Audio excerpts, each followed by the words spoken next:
And we are live. Hello, everyone. Welcome to episode 87 of Global Citizens. My name is Calvin. I am the show's host, and of course, I am also its creator. So, my guest for today is actually someone with a very unique history with myself. He's a friend, he is a mentor, and he's actually the reason why I actually wear batik for nearly practically every single important event in my life, whether it's work related and of course for this very broadcast. So he is a veteran of the Singapore's entertainment and at the same time a financial industry. He has done everything it's possible within the performing arts, such as an MC, and of course, he run his own podcast called Kopi with Chris. And in our humble opinion, along with that, he has done multiple other things, including voiceover artist, actor, and a singer.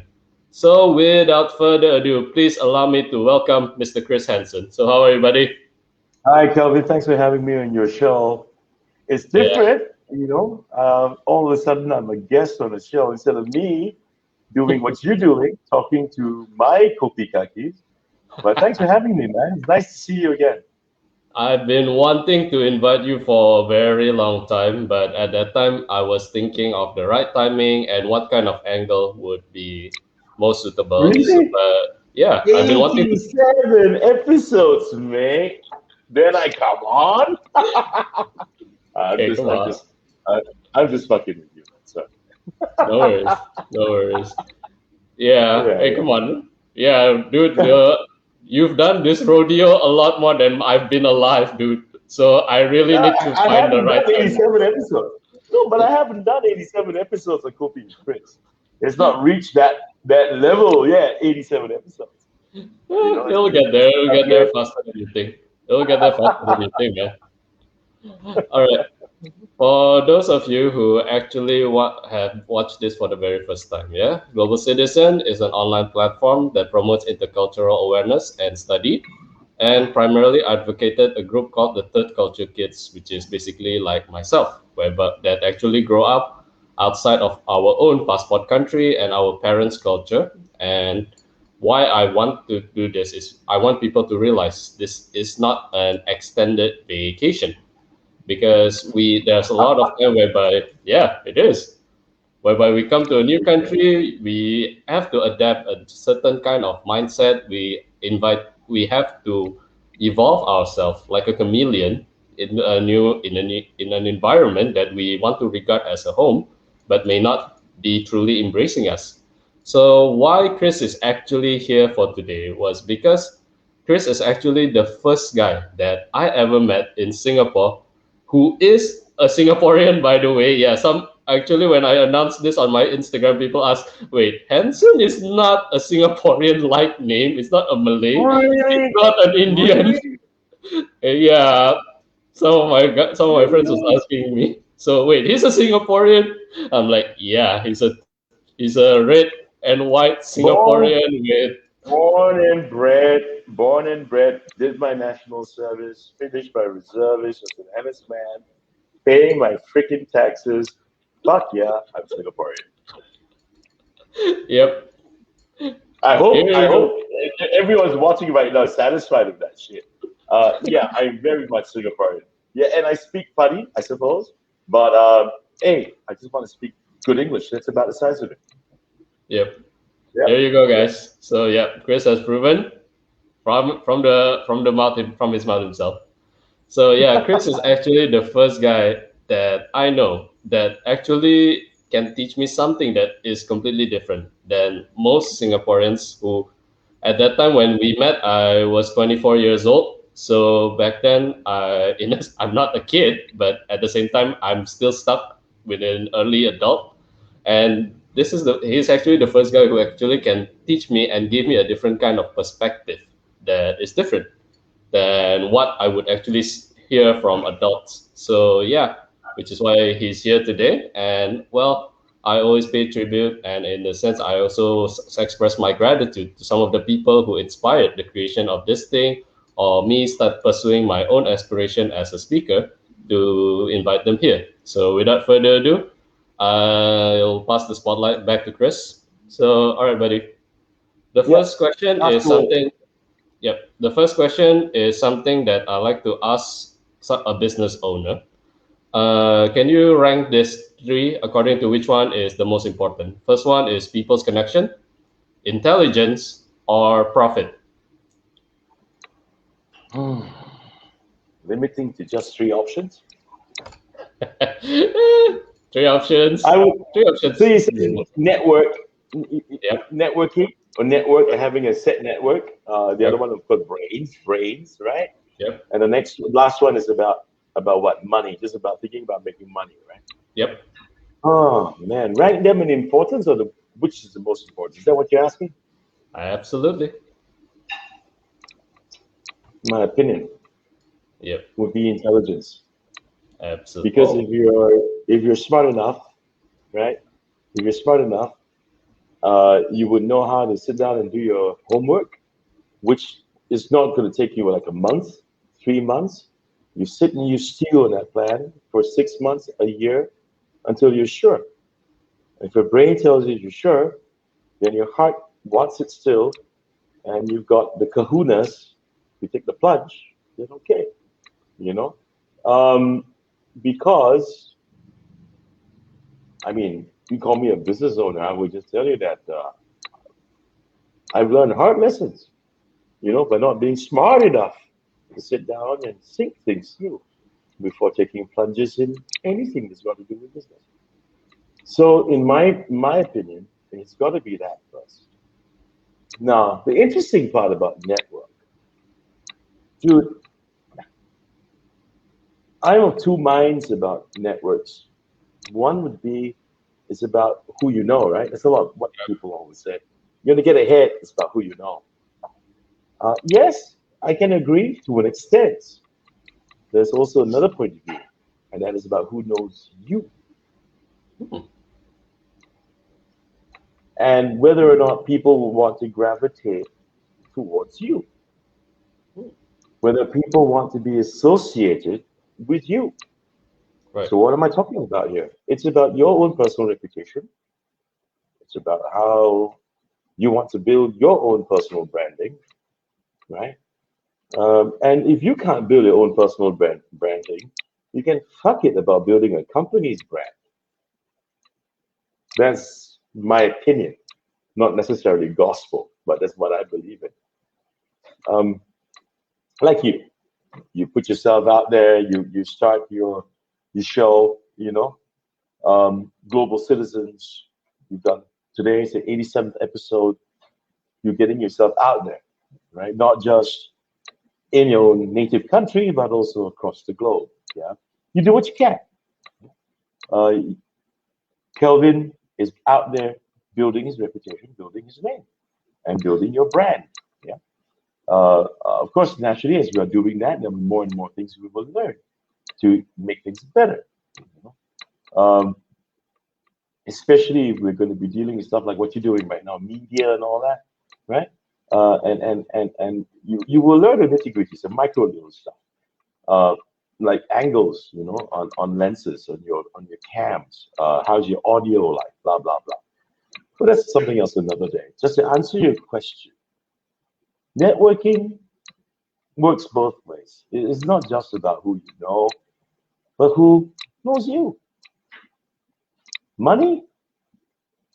If anyone goes into business not thinking about making the money, he can go and shoot himself in the head. I mean, fuck that, dude. Who goes into business not wanting to look at profits? That's ridiculous. Everyone would. But what tops, like you said, three options you've given me, like, to me, it's going to come with intelligence, man. Because without having a fucking brains, there's no way you'll be able to understand network and profit. Fair enough. Fair enough. Fair enough. Yeah? Now, this is your Opinion. A opinion, lot of bro. people out there probably want to shoot me for the shit I say, but I don't care. Eh, that's something we share, bro. I don't care what the hell what you want to say. It's my opinion. Okay. Okay. Oh, Well, just to let you guys know a bit. wokeism, wokeism and cancel culture. Yeah. Okay. Just to let you Mm. guys know, just to add on a bit that what Chris said, people who know you. This is actually how he and I met. So as I mentioned, I was 24 years old. I was just about to graduate from university. So I was just going around to places just to network around, just to see what it is, because I don't know what I wanted to do back then. So I was at a fair in Job Street, and I was wearing one of the variation of this color. I remember it quite clearly. And this guy was actually arguing with one of his business partner, Miss Alia Sharma. No, no, not arguing. I love her to bits. Okay, I won't Yeah. argue. But we were just However, having a ban. It was just banter. it was a battle, but I will call it an argument because he actually disliked one of the very band that I really love, Michael and Sturap. And ah, all right, I'm canceling this. I'm just kidding. I'm just kidding. Yeah, he was arguing against that. And well, since I was wearing this and he was like, "Hey, I like your batik." And a few fast forward, like a few hours later, I was actually just going out for my lunch, because the thing is that some of the topics I'm actually more interested with job street events at that time was actually at the later part of the day. So well, the rest of it it's pretty boring. So okay, you know what? I'm going out for my lunch, and he was outside there smoking at a near outside the toilet, and he told everybody who went to the toilet, "Hey, don't leave, guys. Make sure you all stay until the end of the day. There's something surprising for you guys." So okay, I at the first place I don't want to leave, but I do know there are some people who actually was about to leave, and eventually I found out that the surprise is actually just because he doesn't want anybody to leave before it's his turn to speak. Of course. I was like, son of a. Now I know why, but uh, yeah, but Yeah. that I mean, yeah. At first, I thought it was just a coincidence, but I assure you guys, it's one of his tricks. I actually met some of his guys. Then after that, yeah, that's his trick. He makes sure that every one of us stays. So I'm like, son of a. hey, tools of the trade, man. I mean, if you got to do what you got to do to make sure you keep your audience behind, and I've been doing that for what more than 30 plus years. Having making sure that people stay back and don't leave a good show. Not just that, I was platforming this. I was also a speaker for that event. Oh, freaking way! Am I going to have an empty bloody room? If I'm going to go up and speak, no way. Fair enough, fair enough. But I'm like, but yeah, it really worked actually. That was the first time I actually ended like a 3+ hours event, and there's actually still more than half of the entire room is packed. So I'm like, Like, okay, come okay. on, come on. I think the topic I spoke about was worth the wait, wasn't it? It was. Yes. Well, to be fair, I actually stay was because the last part is written by there's Flying Dutchman, which is written there, and I was a huge fan of his as a kid. So I'm like, oh, is he gonna make an appearance? Okay, but nope, it was him. Oh, the last part was just my advertising at the time. Yeah, Advertising for the the academy. MC Academy, Yeah. which I think was closed down, right? In We 2018, closed was it. it? We closed Yeah, it amicably and happily after about 7, 8 years of running our classes and producing good people. People out there thriving right now. I'm very proud of some of my students. Most of them, as a right. matter of fact, people who became even full time in the entertainment world and the media world, and I'm very glad. FD and I are glad that we've done our bit. We've given back to the industry, at least that one. Yeah, Right, and that's it. I right. mean, we all had our different projects and stuff that came up. Like I had my talk shows. FD's busy with radio, getting busier. So we decided to call it a day. Yeah, Fair enough. sadly, Yeah, but yeah. was just time. Yeah. Well, I mean, well, you always have to live at the top. I think that's a motto, right? So hey, you guys done it. Well, I Okay. wouldn't say we left at the top, but we left without any trouble, fortunately, you know. And we had fun. We made a lot of good friends, new friends over the 7, 8 years, and that is the most precious thing in my opinion. Um, People that we got to know, and through our classes, students, our alumni, who some of them still meet together, and it's nice to see. Mm, yeah. Okay. I actually want to ask something on that, man. How do you make sure though? Because there's a saying that once a teacher taught somebody, maybe because an educator will have the 100% of the knowledge, right? Then the downline, the next student will only receive 90% of the lesson. And subsequently, of course, everybody has a lesser portion of it. And why I ask this is because I think this applies to everything, not only for teachings, but when you're running a business. Yeah. How do you think, though, an organization or a system can ensure that the values and culture, as envisioned by the guy at the top, stay strong as more people increase? Well, you use the word vision. Right. That is something that should never change. Hmm. So there's no evolution there, as far as I'm concerned. Right. Um, Characteristics of that have got to fall in place to follow the vision. Call it archaic, call it a boomer kind of ideal, but it's an ideal. So vision cannot change. Of course, naturally, as time goes by, anything like the academy, as when we first started teaching, and as we got our modules all down pat, but the delivery of how we transfer the things that we were teaching got better and better and better. Did we change modules? No. But how we delivered it changed. It evolved. Because we start to recognize there are easier ways to deliver a message or the lessons that people would be able to capture, absorb, and then eventually implement. Yeah. So we evolved as time went by, and I think it's the same with anything, Right. businesses included. As times change, we have to adapt, we have to adopt, and then react. Right. But what shouldn't change would be the values that you conceive through the vision that you have. That should always remain predictable. It should always remain as your guiding facet of how you move on with your business. Yeah. So you have your lighthouse there, and you keep Absolutely. following that light. Yeah. You don't deviate away from that. You crash on the reefs. Mm. Okay. Okay. Fair enough. I Fair hope enough. I've answered the question properly. Yep. It is good. It's good. I'm a farmer, man. Okay. I just express things the way I feel. Yeah, the way I see it. Yeah.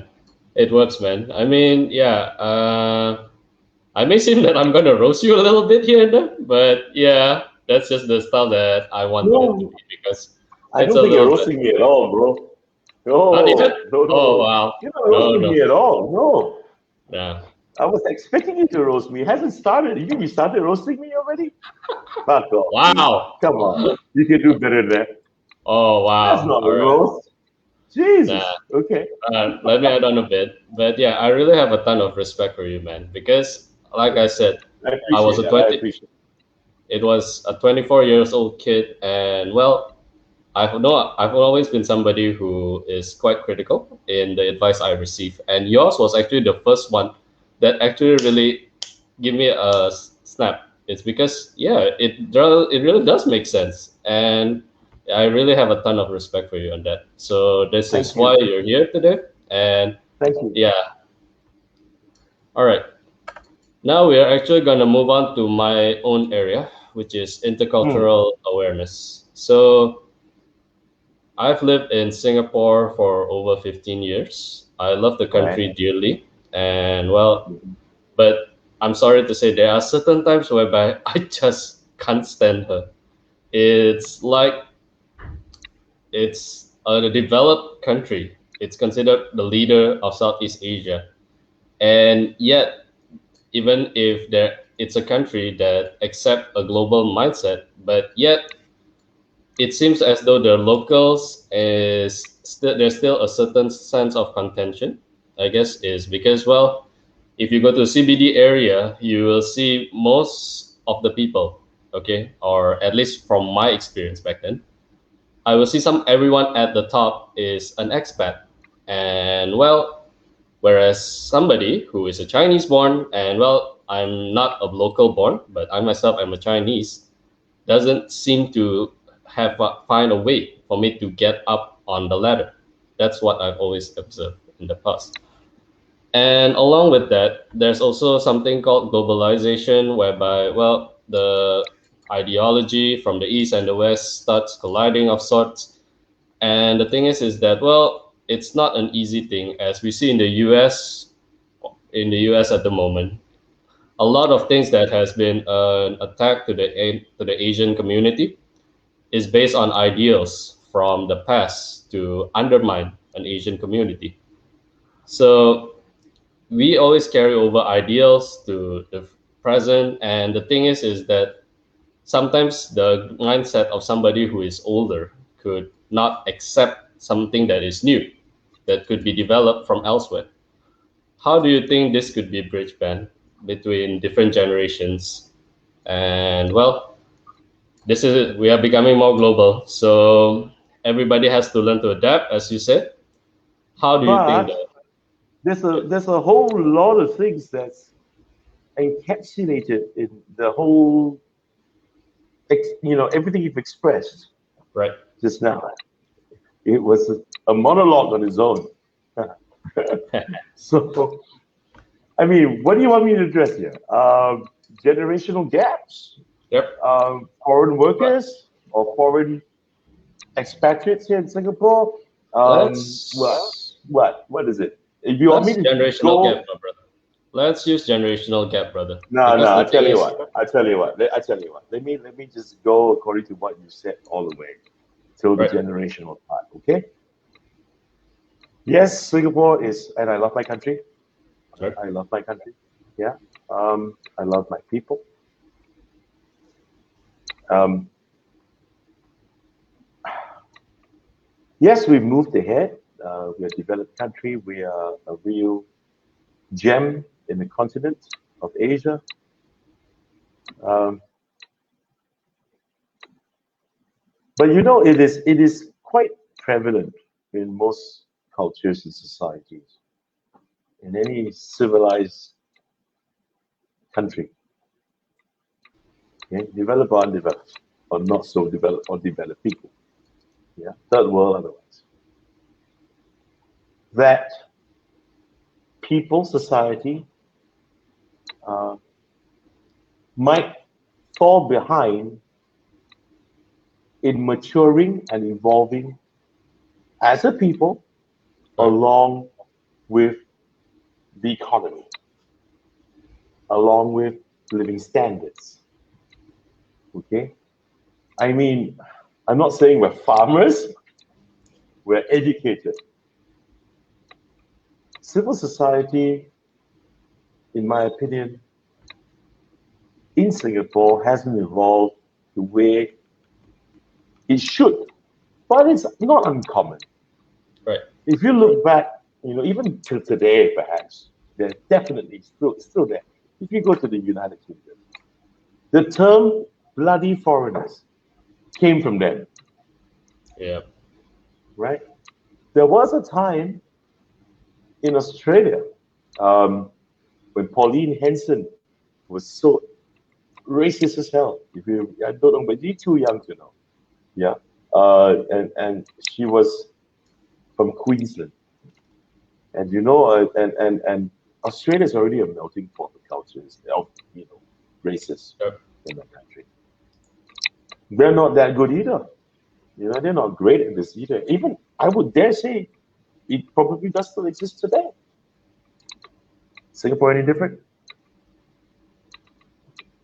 This is just the way it is. That being said, climbing up that one ladder, let me ask you something. Right. A few things. One, if today Singapore didn't have this issue, no matter what happens, there's still that one seat at the top. And lots of monkeys climbing up that tree to put their bum on one seat. Right. That doesn't change, does it? Absolutely. It all depends. It's not just about merit. Like, I mean, come on, let's get real here. It's also about how you play the fucking game, isn't it? Right. The corporate politics, the corporate games you have to freaking play. You know, rightly or wrongly, there are things you've got to either adhere to or mess about with to get to where you want to go. That doesn't change. It exists everywhere.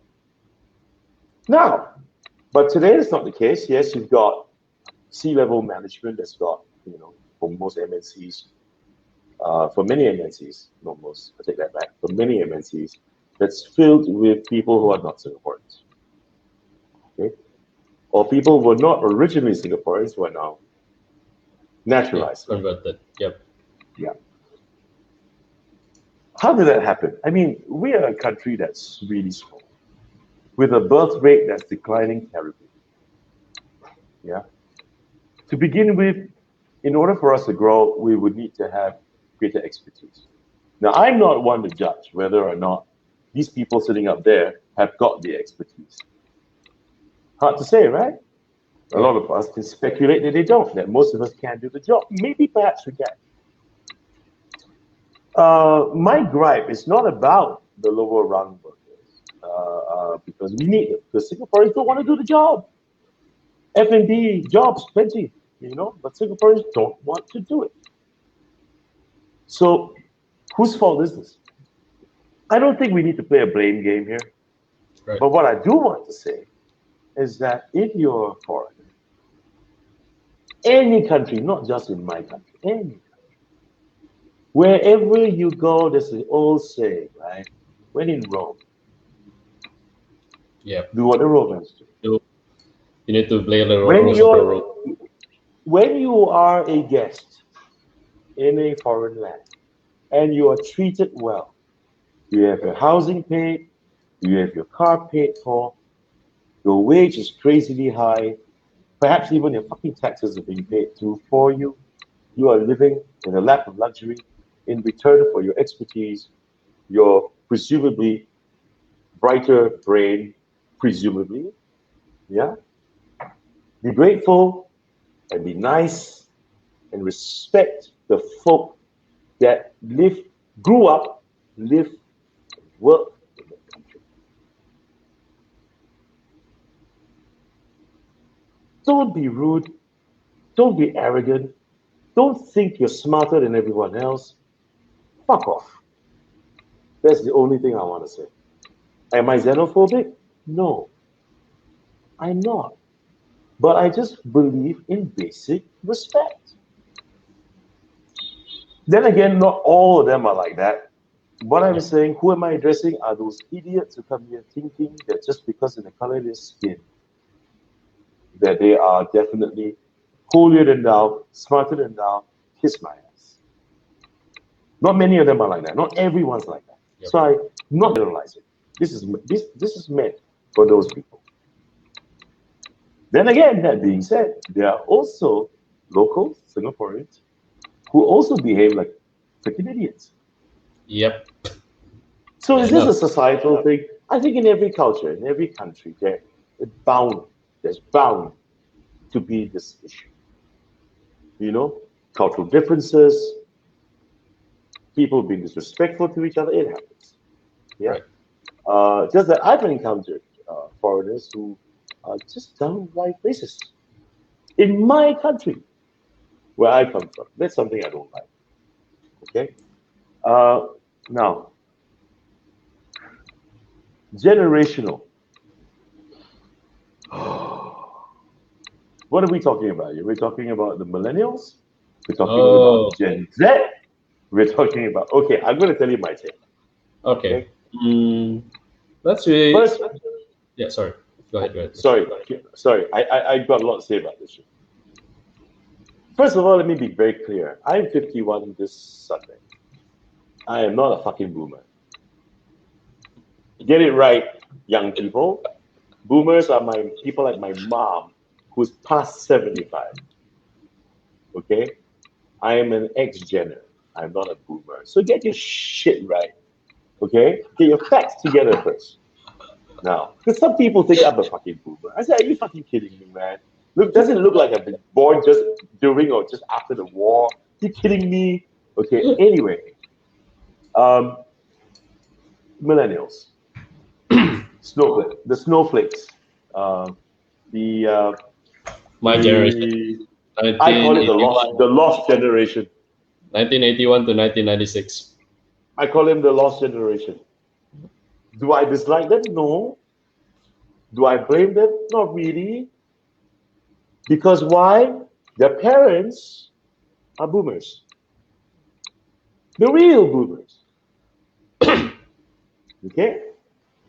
The younger set of boomers, that is. Who don't want to have their children work too hard. Mollycoddle their kids. If they're graduating at a time when there's an economic recession, oh, it's okay, kid. Take a year, do your honors. I'll pay for you. They come out and everyone wants to work for an NGO. If not, they want to start a cafe. All want to do F&B, but must have aircon. Yeah. And one more new trend. Don't want to nowadays. The mandated 5 days in the office is the no. By the way, that's me. Exactly. And then they want to be paid exorbitant amounts as a starting salary. Are you kidding me?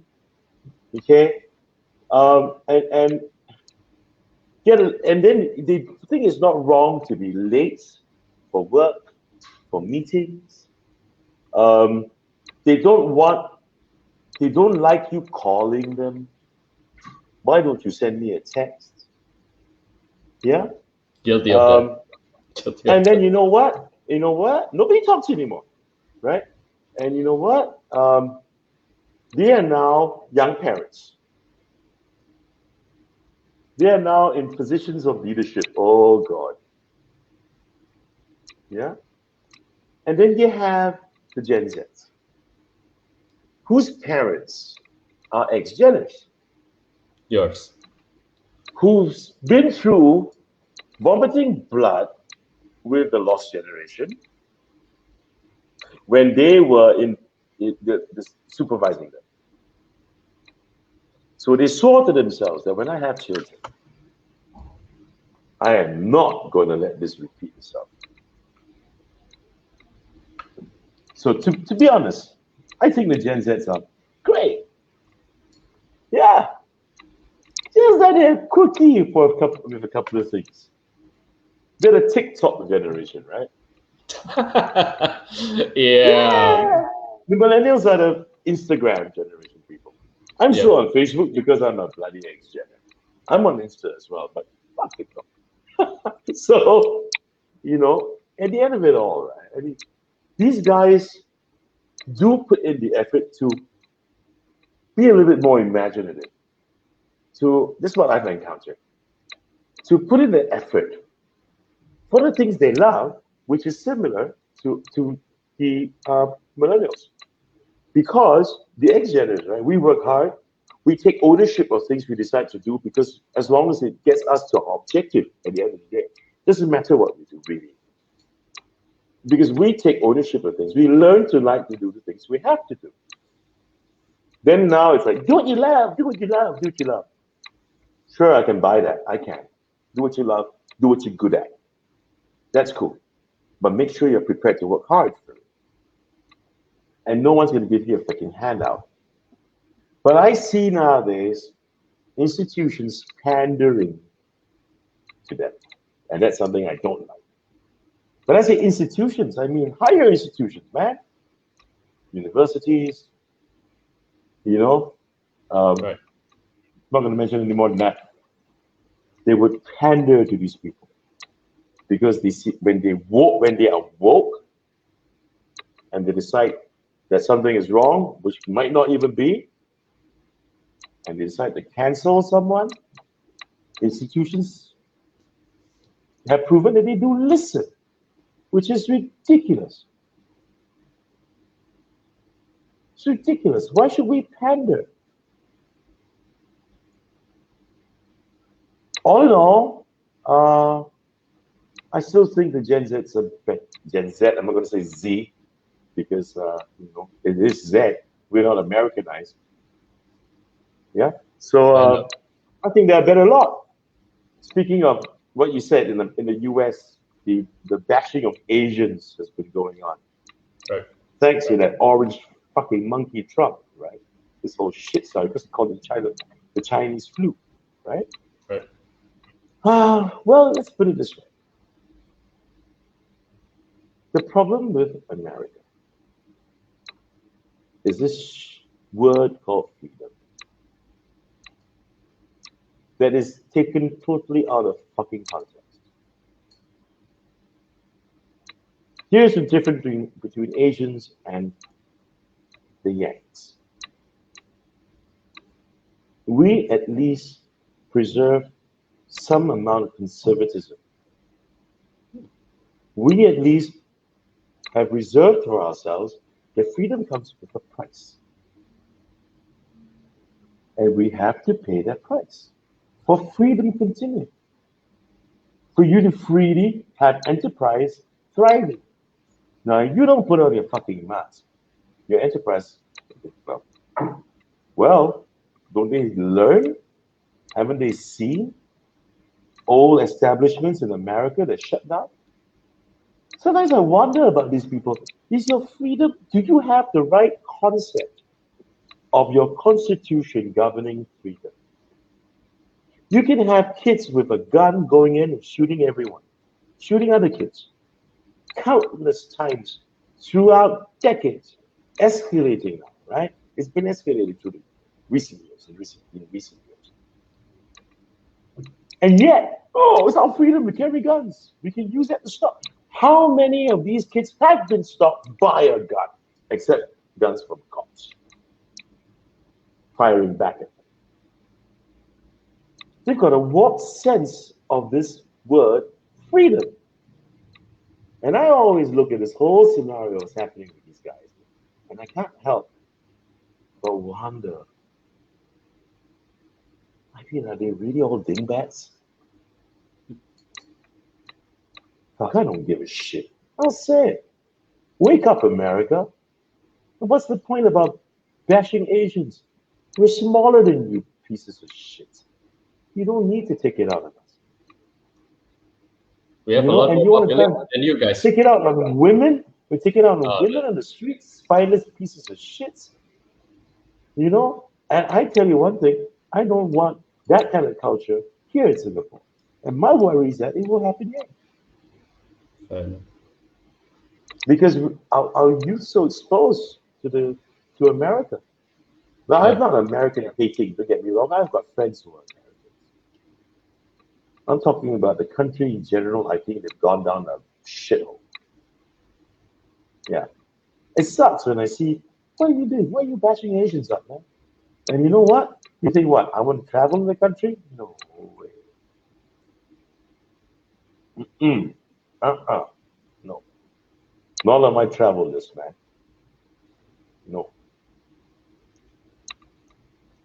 Yeah. Have I answered the question?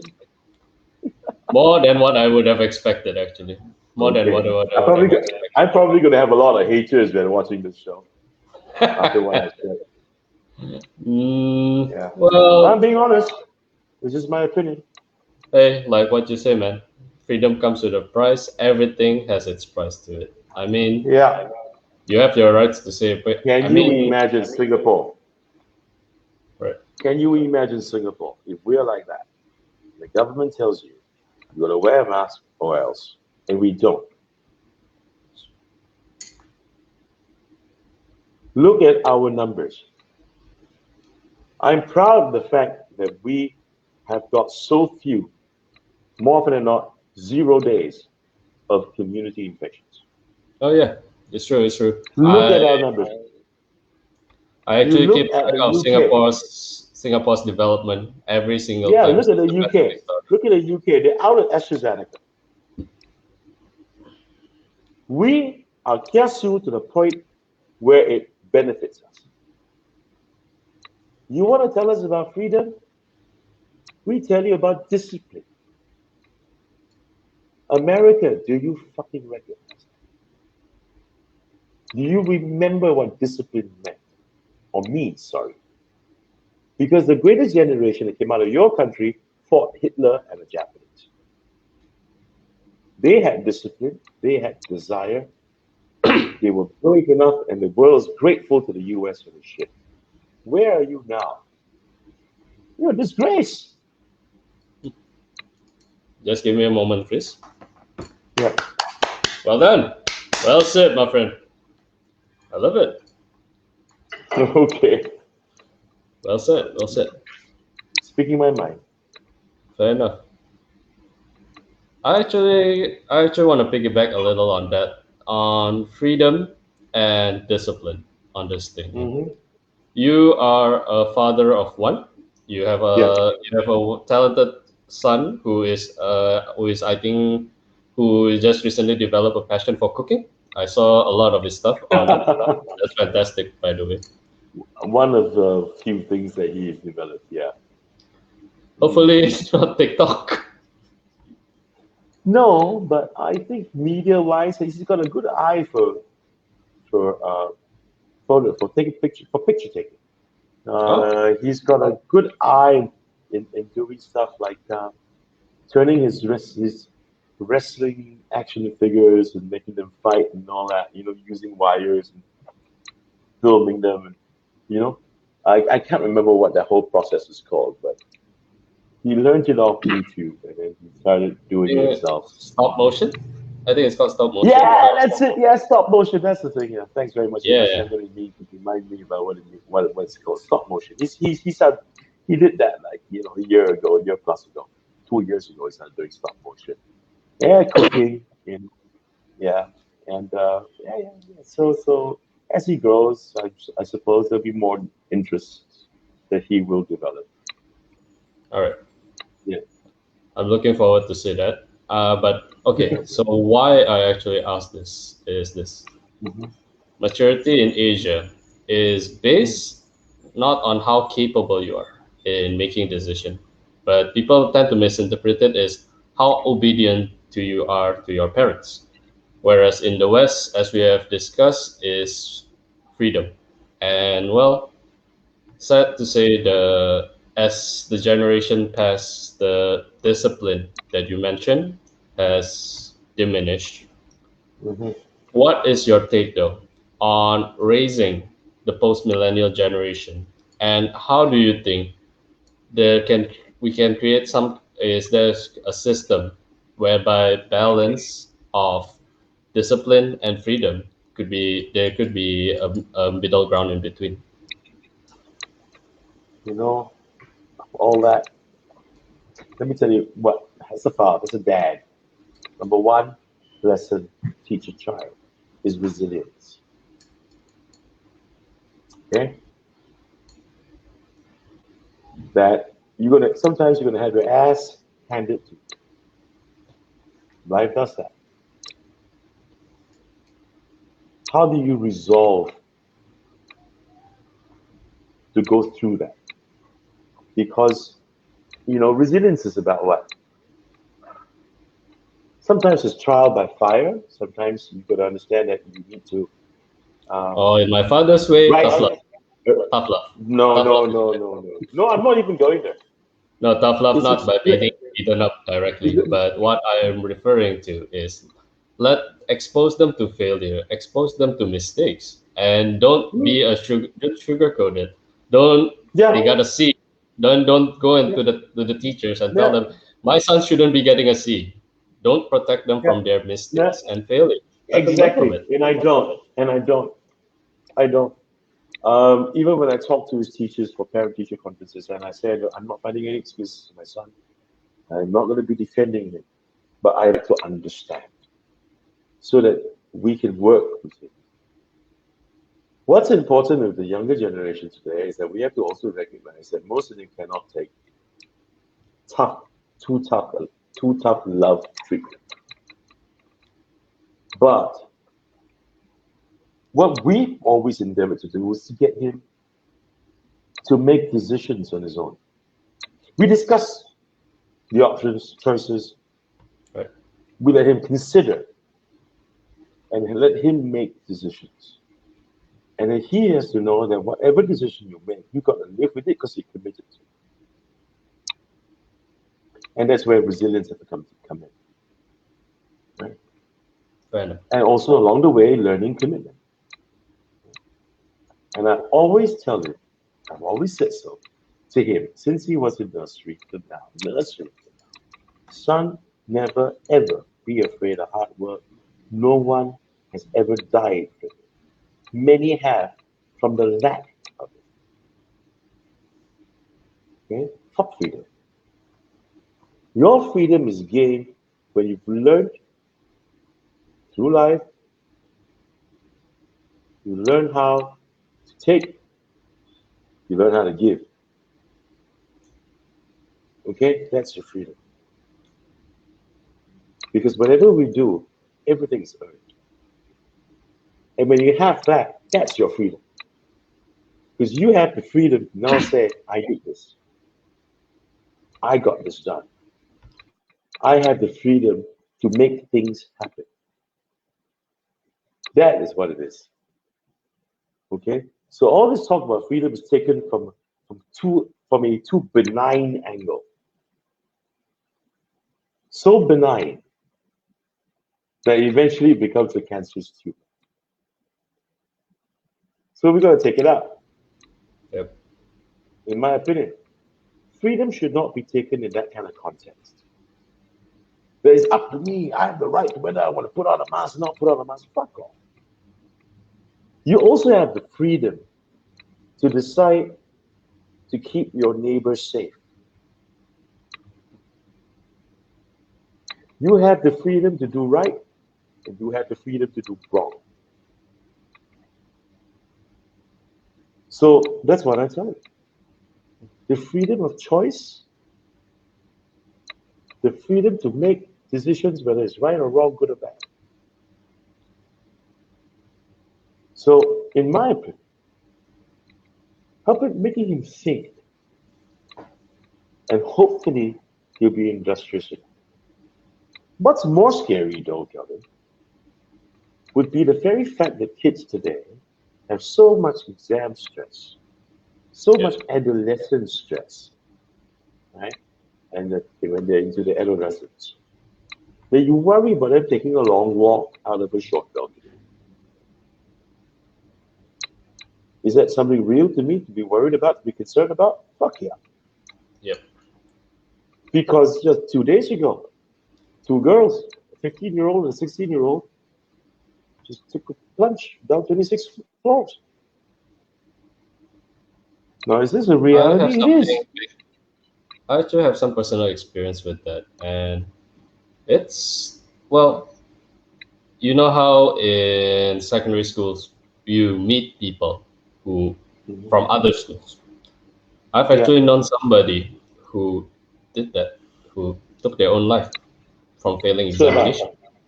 And well, it's not a close friend of mine. I just know the person from a past event. We just meet, we just say hi, have a quick chat, and years later, I had I'm done that. on my show, Kopi with Chris, I had an Right. episode with Jenny Teo, who lost her son to suicide. Condolences to her.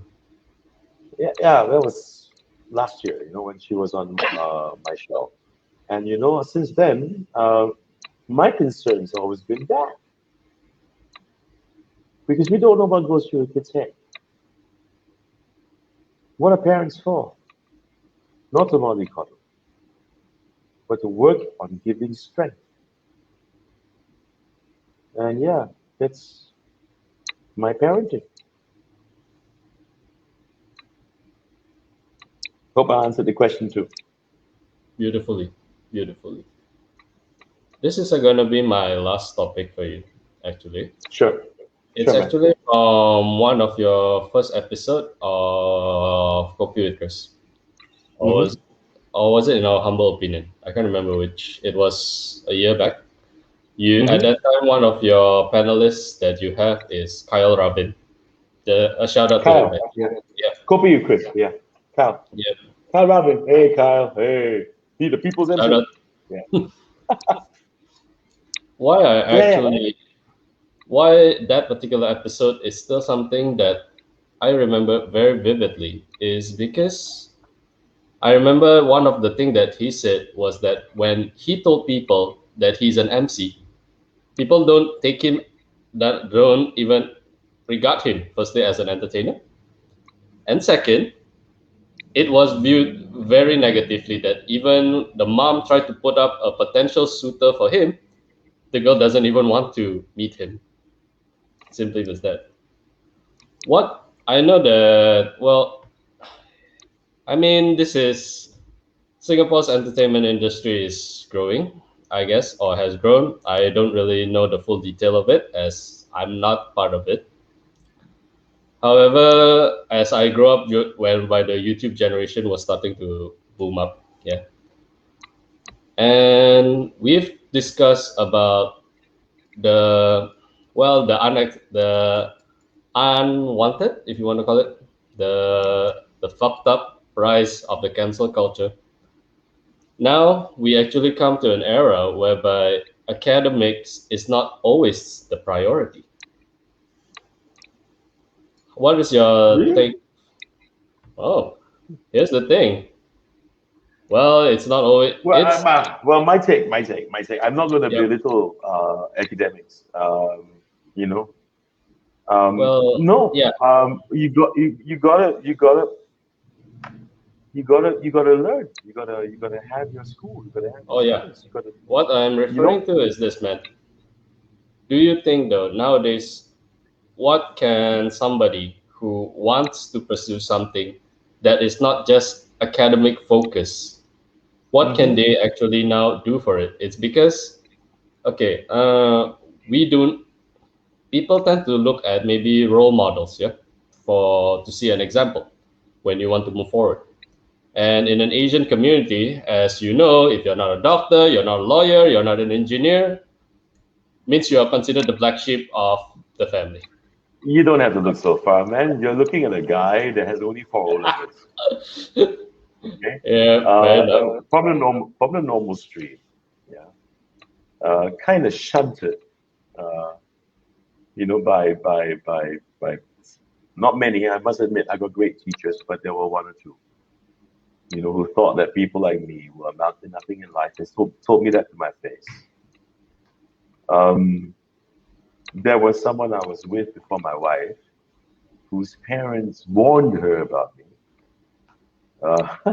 because I am in because I sell life insurance, um, something I've been in for coming 30 years.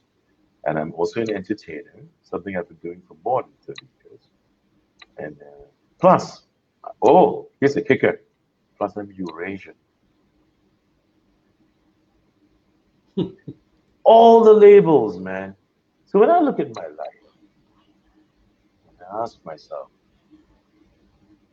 everything I do is as a label on Yep. it. Okay? You know what my attitude towards this is all about? Not to the faces, not to people, but frankly, to me.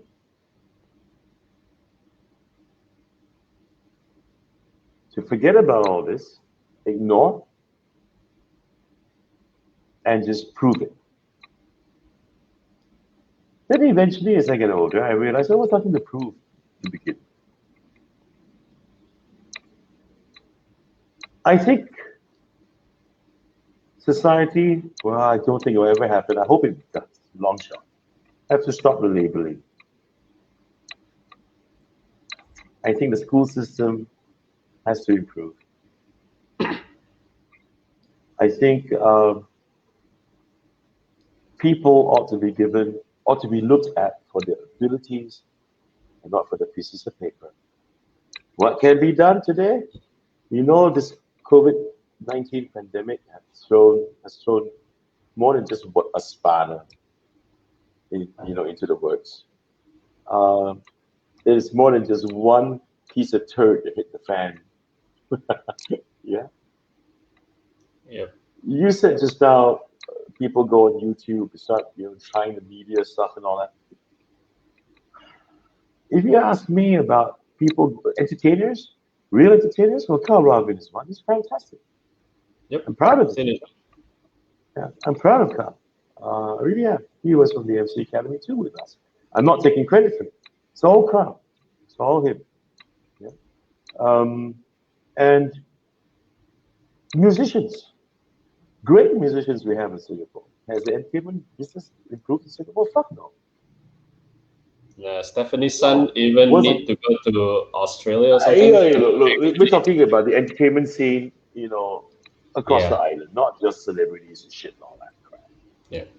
There are great talents that mainstream media does not broadcast. Yeah. I had this on a couple of times with a couple of my Kopi on a couple of episodes on KWC, and I always lament about the fact that music back in Singapore, back in the 80s and part of the 90s, awesome. So much mileage, man. People were able to showcase stuff. Back then the mainstream broadcaster brought these people on stage to perform. You know, and bands were like 5 piece, 6 piece. Five, 6 pieces. Sound was big, great. Party scene was amazing. What's it been, man? For the last what? More than a decade? Crap. Um, More than I'm yeah. not saying that no Three talent decades out at there. least. There are, but there's just no platform anymore. And then the COVID-19 thing hit us, right? Still Right. to this day, live music not up yet. Yeah, they're planning something, but God, lots of musicians, entertainers have turned to other trades. Um, because they have to survive. Everyone's got families to feed. Yeah. Yep. Um, so what's next? God, I don't know. I don't know. Other than look, I gotta say this. I know of a person who went to look for the self-employment relief thing that the Singapore government offered, and we went to Right. see someone, whichever relevant institution it is, and he was told this, oh, you're an MC, you're an MC. Who asked you to do MC?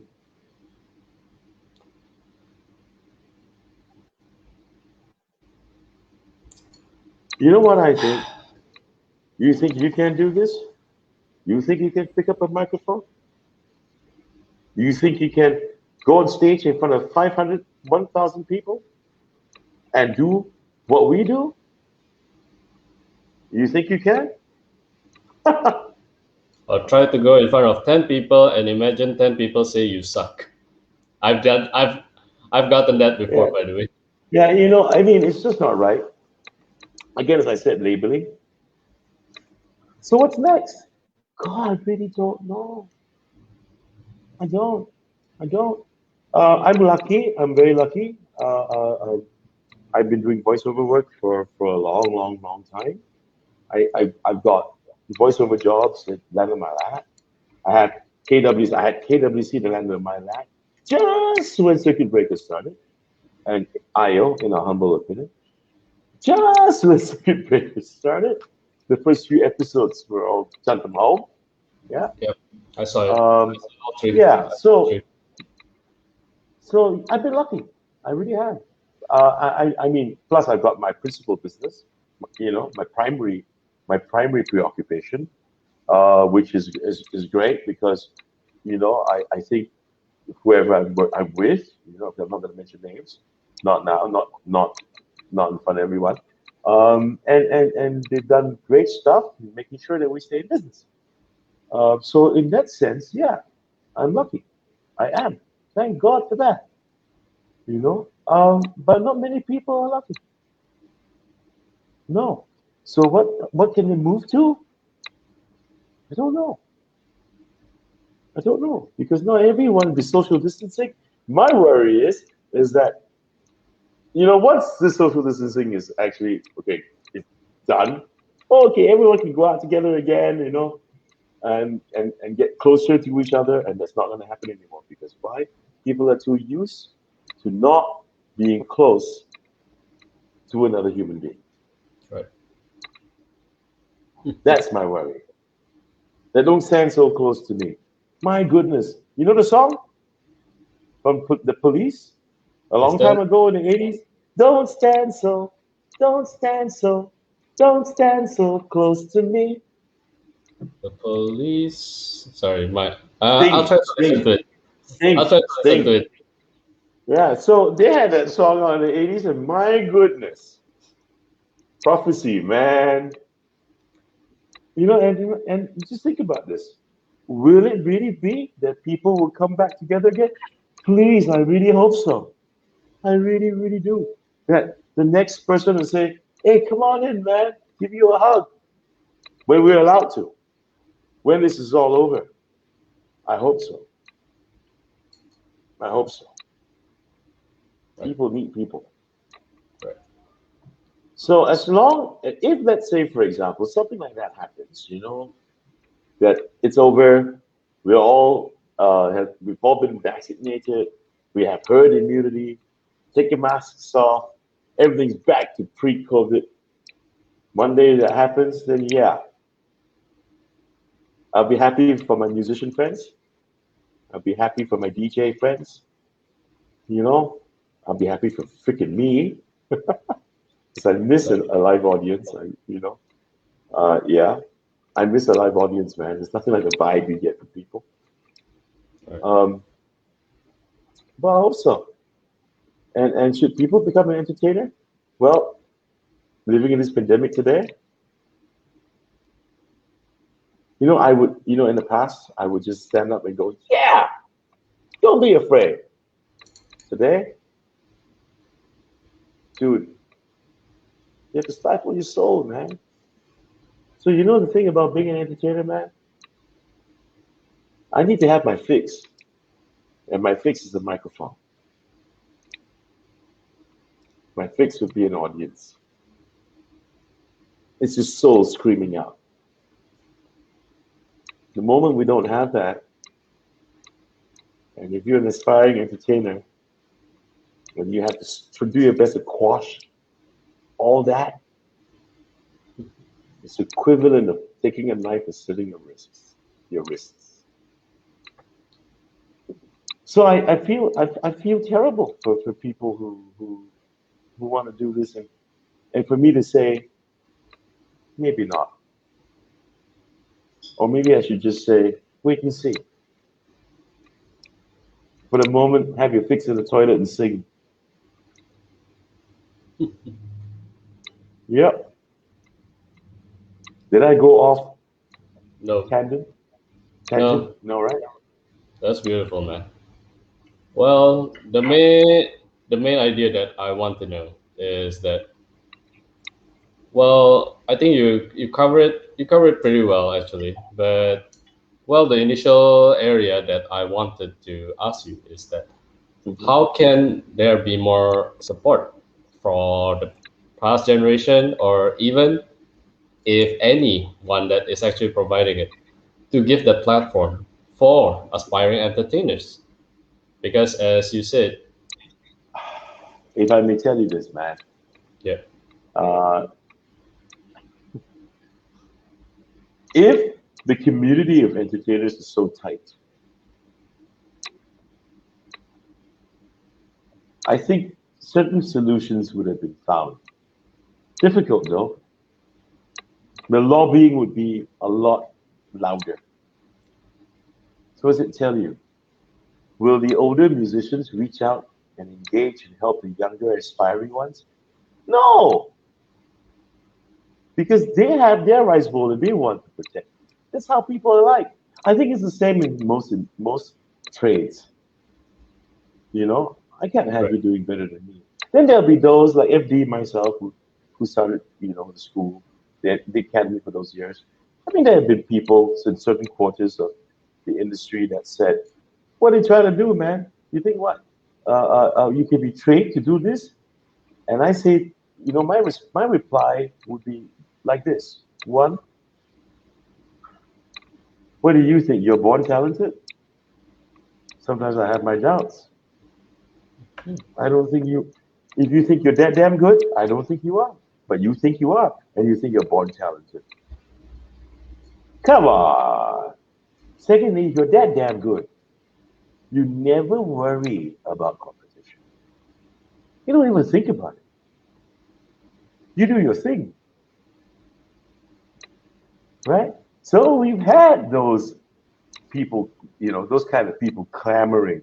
And in my mind, in my heart, I go, screw you, dude. You're only telling me you're just not good enough. But no, they say we're bringing rubbish into the business. You mean to say people like Kyle's rubbish? People like Sylvia's rubbish? People like Ainsley Chong rubbish? Really? Cyrus Chung, I'm so proud of him, who's transformed completely. Now he's teaching classes on how to do live streaming because he's done so many shows. Useless? So to me, NFD, I can speak for him. Oh man, I think everyone can take ownership of something.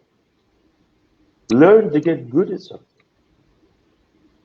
If you can't sing, you can't sing. Then don't sing. You know? But you can do a lot more other things to be entertaining. Don't touch it. Your English can be bad, but you choreograph a great entrance, you choreograph a great show. Why not? But you see the thing is that a lot of people, whether they're MCs or whether they're musicians, will they step forward? Some will, most won't. Opinion. Yeah. Sadly. And I think it's the same, even in the US. Yep. What do you think? Those guys gonna reach out and grab someone like, oh, I'm gonna give it to somebody. You've first got to be so damn good for you to be noticed to begin with. And those guys who are, say, for example, American musicians in Singapore or in Asia, very simple, man, because they couldn't make it back home. So we get the rejects coming here to play.